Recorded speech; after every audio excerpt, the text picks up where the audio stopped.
Do you want to improve your knowledge of British English by just watching TV shows? Of course you do, but which TV shows should you be watching? Let's talk about it.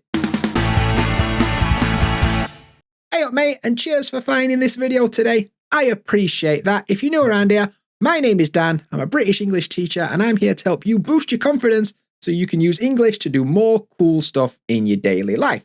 Now before we get into this episode, I want to remind you, if you're struggling to practice speaking in English, I've got something that'll help you out. Check out my 7-day speaking practice planner, totally free. It's got 7 different exercises that you can do, even if you're on your own, and a checklist to keep track of your progress. Got everything you need to start improving your English speaking. So get it using the link in the description. So today, I'm going to tell you 5 different TV shows that I think will help you improve your knowledge of British English, and it'll also help you understand different accents and basically have a good time. So let's talk about it. What TV shows are good, right? Like often I'll get the question, but Dan, what British TV shows do you actually recommend? And this is my personal taste, right? It's not necessarily the best list of all time, but it's my personal taste. What I've done is I've prepared 5 shows I think are really good for people that want to improve their English and British English knowledge specifically. So the first one is the IT Crowd. Maybe you've seen this show before. It's very, very funny. And the reason I think it's good is because it's got simple and relatable dialogue. You know, characters often use really straightforward, everyday language, and it's probably suitable for intermediate to advanced learners, yeah? Now, although IT, what I would say is there is some words that are a bit jargon, you know, but they're often used in humorous ways, making them easy to understand. So they will use some technical terms, but usually it's kind of in a jokey way, right? It's got a clear range of British accents, you know. The show features the 4 characters you can see on the screen. The one on the right is probably the most famous. Probably you've seen him around. But there's kind of a mix. So you've got Chris O'Dowd, who's on the left, and he's got an Irish accent. They've got Catherine Parkinson. She speaks in a very RP accent. And then, there's other accents in the show. So you're getting quite a wide range of different British accents. There's a lot of cultural references and humour as part of this show. Lots of British humour, which helps you understand like the cultural nuances and the sarcasm and the comedic timing of the whole thing. And there's also a lot of references to like British office culture and how socially awkward people who work in IT can be sometimes. So yeah, you'll kind of get an idea about British workplaces as well, not just, comedy. And then there's episodes are relatively short. I think each episode's about 20, 25 minutes. So it's easy to watch it and repeat it a lot. Now, I think in this kind of show, because I think there's like 3 or 4 seasons of it, you'll get a lot of like repetitive jokes. Like one of the things every time they answer the phone, because they work in the IT department, they'll be like, have you tried turning it off and on again? And it's kind of good to see those jokes pop up and it'll kind of reinforce those ideas in your head. So IT Crowd is one that I would definitely recommend. The next one, I mentioned it earlier, is Doctor Who. And the reason I recommend this show is because once again, you've got the clear and varied British accents. Now, the Doctor is the main character and he's usually got an assistant with him, right? So his assistant. However, this show has been around for so long that there's been so many different doctors and the different assistants that depending on which era you watch, you're going to get different accents. You're going to get things like RP, Cockney, Scottish, Northern English, all this kind of stuff, right?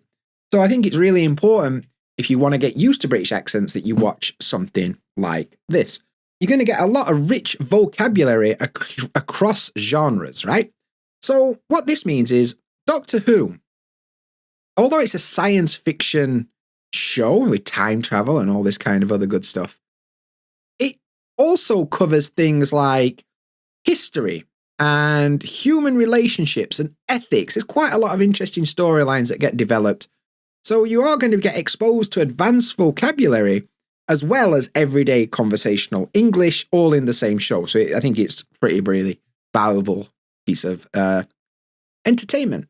Cultural and historical insights. Like I mentioned earlier, the show usually involves time travel, right? And they'll go back to various historical events, and they'll see historical figures from the past, and it'll offer insights into like British history. And it also makes learning vocabulary in context a bit easier and a bit more memorable, because it's not every day somebody goes back to Victorian era or whatever, you know.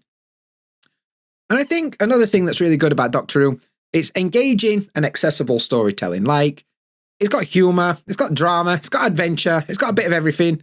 And people who like Doctor Who often go back to it over and over again for various reasons. But I think for the casual viewer, episodes can be standalone. You can just watch one episode and come back to it another time. You don't have to think about it. Or there's various arcs, like different seasons where the one story continues over a few. So you can try that for part of a longer narrative, okay?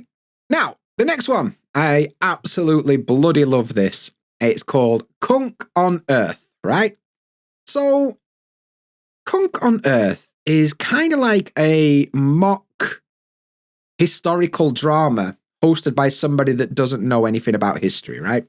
So she interviews like famous people, and it's all very funny. So, and the reason I recommend it is a unique blend of comedy and education. You know, the show, it it presents real history in a way that's very entertaining, and it's very satirical. It's very much satire, and yeah, you will pick up words related to history and culture, but also you'll probably laugh quite a lot because it is ridiculous. So yeah, very good. You're also going to get some clear and articulate speech, but more in a northern accent. So the main character is called Philomena Kunk, and she's played by Diane Morgan, and she's got quite a northern accent. I would say it's similar to like a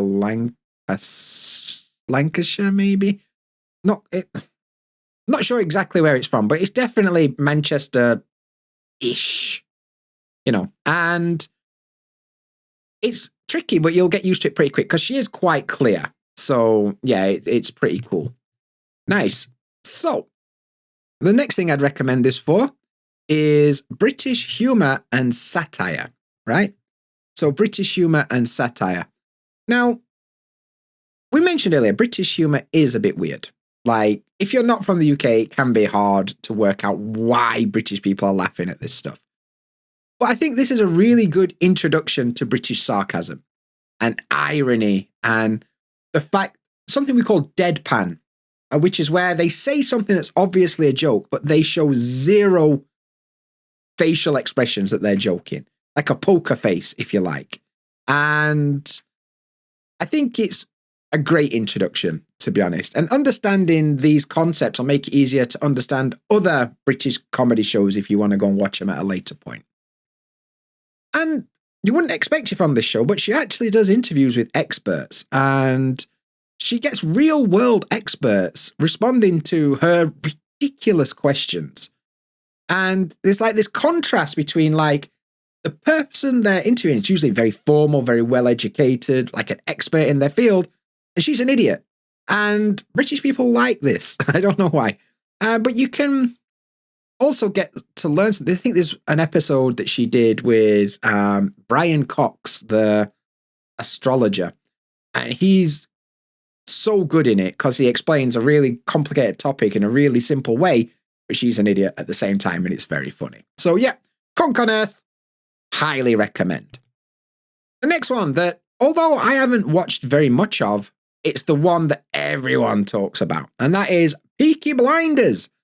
Now, Peaky Blinders has been around for a while. It's really, really famous. It's kind of historical drama set in Birmingham with, God, what's the guy's name now? Cillian Murphy, I think it is his name. So, the reason I recommend this is, once again, you're getting this exposure to regional accents. It's got a lot of Birmingham accents, Brummie. Along with other regional accents, you get some Cockneys in there, some Irish, and it's really good listening practice for accents. got a lot of rich vocabulary and expressions. I mean, quite colourful language as well, to be honest with you. You're going to get a lot of colloquial like phrases, idioms, slang from early 20th century England. So it's also historical as well. So maybe not all the terms are used today, but it's good to pick up some new expressions. And you can build your vocabulary just by listening to this, especially if you like crime. If you're going to be a criminal, this is a great place to learn your English, mate. Now, understanding cultural and historical context is also a big part of this show, but it's set just after World War I in England, right? And there's a lot of stuff related to British society, like class and politics and social change. And you'll understand in context that period of British history and how it affects today, because it's still kind of true for some of it. And the last thing is, the storyline is really, really engaging. And it's something that, is kind of going to keep you hooked, and you're going to watch it one after another, after another, after another for quite a while. So, yeah, it's quite dramatic. It's very intense. And there's a lot of really good characters that keep people coming back for more. That's why I'd recommend Peaky Blinders. Now, my favourite is Taskmaster. And I did notice earlier that Erica also said Taskmaster is so funny. Now, Taskmaster, if you don't know, is a British TV show that is kind of like a quiz show or a game show, but it's not. We've got a lot of these in the UK where they're actually comedy shows pretending to be quiz shows or game shows, right? And Taskmaster is one of them. So we've got Greg Davies, who's the Taskmaster, and his little assistant, little Alex Horne. And basically, they set challenges that people have to complete. And they're a bit ridiculous, to be honest with you. The challenges can be things like eat as much watermelon as you can in 30 seconds, ridiculous things. But the reason I recommend Taskmaster, not only because all of the episodes are available for free on YouTube, which is a great start, it also gives you a lot of real conversations. There's no script. It's just people talking. It's very casual. It's very funny. And because of that, you're going to get an idea of how British people really speak to each other, yeah? So lots of informal language, lots of humour, spontaneous reactions, so you get a good idea of naturally how people react to things. And yeah, you also get some pretty interesting use of vocabulary, to be honest with you. But yeah, very good. Once again, you got a wide range of British accents and personalities, and this is because each season has 5 contestants, 5 comedians from the UK. And each season is different. And so you've got people from all over the country or even all over the world in different episodes. So you're going to get used to, over the 10 episodes per season, you get used to hearing those accents quite regularly, and you get a wide variety of them. So that's really good as well. It is very, very funny, and it's very, very lighthearted. You don't take it very seriously. So you are going to get to enjoy what they call a bit of British banter. And I think this is a really enjoyable way to learn English without pressure, because even if your English is not good, most of the tasks are very physical. You can, like Mr. Bean, he doesn't say anything, but everybody understands it because of his action, his physical humour. This is very much like that. So even if your English is not good, you'll still get a lot from it, I think. And because of that, it's very easy to follow in terms of visual context, And I think combining visual context with new vocabulary is a really, really good way to remember it. And that is why I'd recommend Taskmaster. And that was my 5 favourite British TV shows to watch if you're learning British English. And now it's over to you. What do you think is the best British TV show to improve your knowledge of British English? Let me know down there. I'd love to hear from you why it's Peaky Blinders. Nice one. Thanks for watching today, and I'll catch you in the next one. See you there.